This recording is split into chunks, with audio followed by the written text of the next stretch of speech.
আমরা বলেছি তোমরা বাংলা কি ধরনের কিওয়ার্ড তোমরা ব্যবহার করছো যেগুলো প্রো এল বা pro Awami League, pro liberation, pro মুক্তিযুদ্ধ, বঙ্গবন্ধু, শেখ হাসিনা, এই ওয়ার্ডগুলো দিলে তোমরা আমাদের রিচ আউট কমিয়ে দিচ্ছ, আর আমাদের এগেনস্টে দিলে সেগুলো রিচ আউট বাড়ায় দিচ্ছ।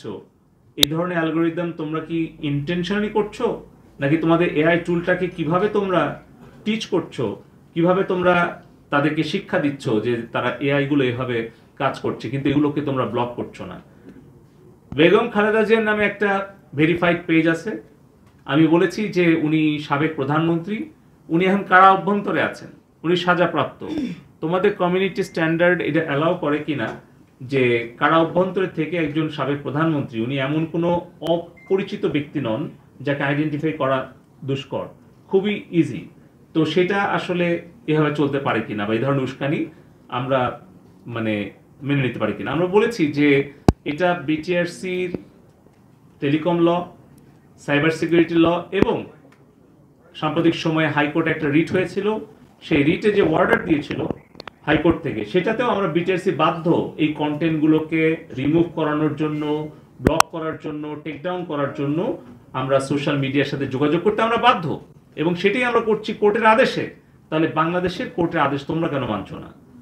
এই ব্যক্তিগুলো আপনাদের কাছে পরিচিত, এরা দেশের বিরুদ্ধে নিয়মিতভাবে তারা চক্রান্তে লিপ্ত, এবং এরা ইলিয়াস হোসেন, ডক্টর কনক সারোয়ার, পিনাকি ভট্টাচার্য, জাহিদ এফ সর্দার, গোলাম মওলা রনি, এরা কিন্তু প্রতিনিয়ত গুজব, মিথ্যা অপপ্রচার করেই যাচ্ছে দেশের বিরুদ্ধে, সরকারের বিরুদ্ধে, জনগণের বিরুদ্ধে। আমরা এদের লিস্ট সহ আমরা দিয়েছি এবং তাদের কন্টেন্ট সহ দিয়েছি, যেন পরে তারা অস্বীকার করতে না পারে।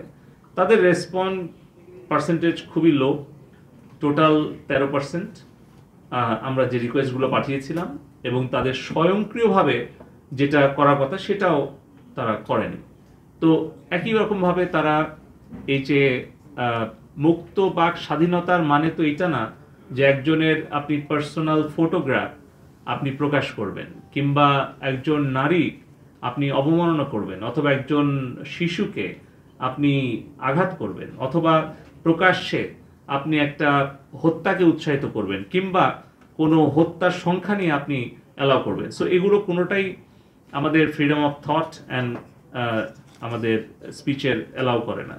আমাদের টেলিকম অ্যাক্টেও এটা অ্যালাউ করে না, এটা সাইবার সিকিউরিটি অ্যাক্টেও এটা অ্যালাউ করে না, আমাদের যেটা ইউনাইটেড নেশনসের যে ডিক্লারেশন এবং রেজুলেশন সেটাও অ্যালাউ করে না, এবং মেটা তাদের যে কমিউনিটি স্ট্যান্ডার্ড যেটা জুন 2024-এর 6 তারিখে তারা আপগ্রেড করেছে, সেখানেও এই যে violence, rumour, threatening, political nudity, privacy violation, এগুলো কোনোটাই তাদের নিজেদের কমিউনিটি স্ট্যান্ডার্ড আসলে তারা কমপ্লাই করেনি। আমরা এগুলোই আমরা আমাদের যুক্তি তর্ক সহ আমরা এটা বলেছি।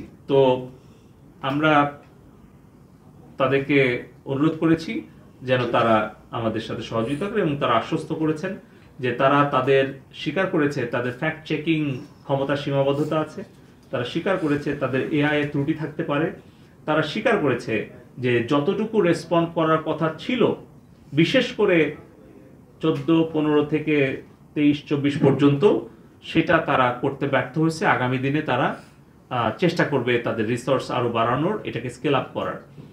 আমরা টিকটকের উত্তর পেয়েছি, এবং টিকটকের যে সকল প্ল্যাটফর্মে এঙ্গেজমেন্ট এবং যে সকল তাদের কমিউনিটি স্ট্যান্ডার্ড ভায়োলেশন হয়েছে, আমাদের আইন ভঙ্গ করেছে, সেগুলো বলেছি। যেরকম আপনারা দেখছেন প্রকাশ্যে অস্ত্র নিয়ে উৎসাহ দিয়েছে, এবং এটা ক্রিমিনাল বিহেভিয়ার। আমরা